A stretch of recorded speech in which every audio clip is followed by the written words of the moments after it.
Thank you. Our next witness, Ms. Linda Reinstein, Executive Director and Co-Founder, Asbestos Disease Awareness Organization. She took action after suffering a grievous loss, and we're very honored that you're here with us. Thank you very much for giving me the honor and the opportunity to testify. I know far too well that toxic chemicals are not just threats. They're a real part of life and death for many Americans. I want to make it clear, I'm neither an attorney nor a lobbyist. I'm a mesothelioma widow and the co-founder of the Asbestos Disease Awareness Organization, ADAO. Founded in 2004, we're now the largest independent, nonprofit organization dedicated to eliminating asbestos-caused diseases. This is about people. I'd like to dedicate my testimony to Janelle and Michael. Tragically, Janelle lost her mesothelioma battle just last month at the age of 37 and leaves behind a husband and a son aged 10. Michael is 29 years old, fighting for his life with limited treatment options. Neither Janelle nor Michael worked with asbestos. Not at all. No longer is it just workers that are being diagnosed, but it's their families. It's children who have hugged their parents or spouses who have washed their clothing. My husband Alan was diagnosed with pleural mesothelioma in 2003. We had never heard of the disease and thought asbestos had been banned. We shortly learned Alan's disease was incurable. He chose to have an extra pleural pneumonectomy. They removed a rib, his left lung, stripped off his pericardium, and surgically replaced his diaphragm in hopes for more time. When mesothelioma attacked his remaining lung, it felt to Alan that he was breathing through a pinched straw every breath, every day. When his oxygen levels became critically low, he was then tethered to supplemental oxygen in hopes for more time. In 2006, Alan lost his fierce battle. His breath ceased in front of my daughter, who was then 13, and me by his side. TSCA has failed to protect public health in our environment. Asbestos is a known carcinogen and has caused one of the worst man-made disasters in history. The facts are irrefutable.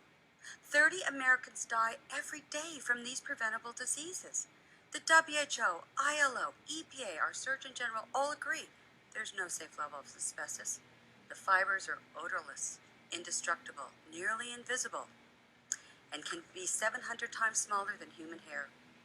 It is clear all forms of asbestos can cause cancer or respiratory diseases, yet it remains legal and lethal in the U.S. today. Ships dock in our ports and unload asbestos in the states of Louisiana, Texas, California, and New Jersey, just to name a few. USGS keeps us informed, and they just reported that over 1,000 metric tons of asbestos was used in 2012. And the chloralkali industry is actually using more in the last 2 years. And there are viable and affordable substitutes that indeed exist. Without regulations, Americans cannot manage risk of asbestos or any other toxic chemicals. I'll ask you, do you know where the asbestos is in your home, in your cars, in Washington, and maybe on consumer shelves? We know consumer, environmental, and occupational exposure continues. We identified 5 consumer products on the store shelves. One was a child's toy.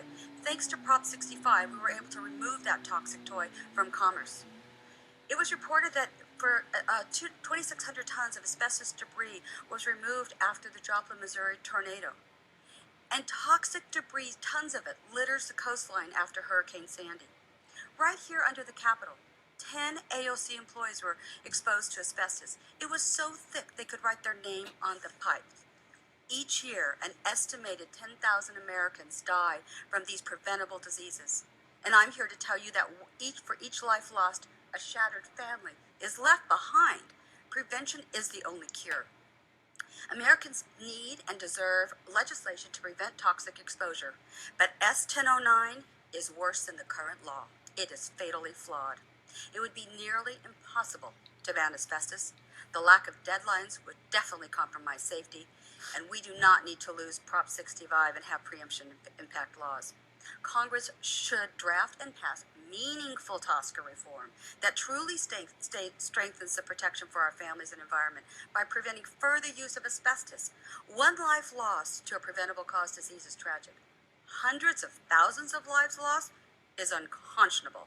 I've attached a petition with over 2,500 signatures in support of a U.S. ban of asbestos, and I would welcome any of your questions. Thank you very much. Thank you. A vote started at 10:15.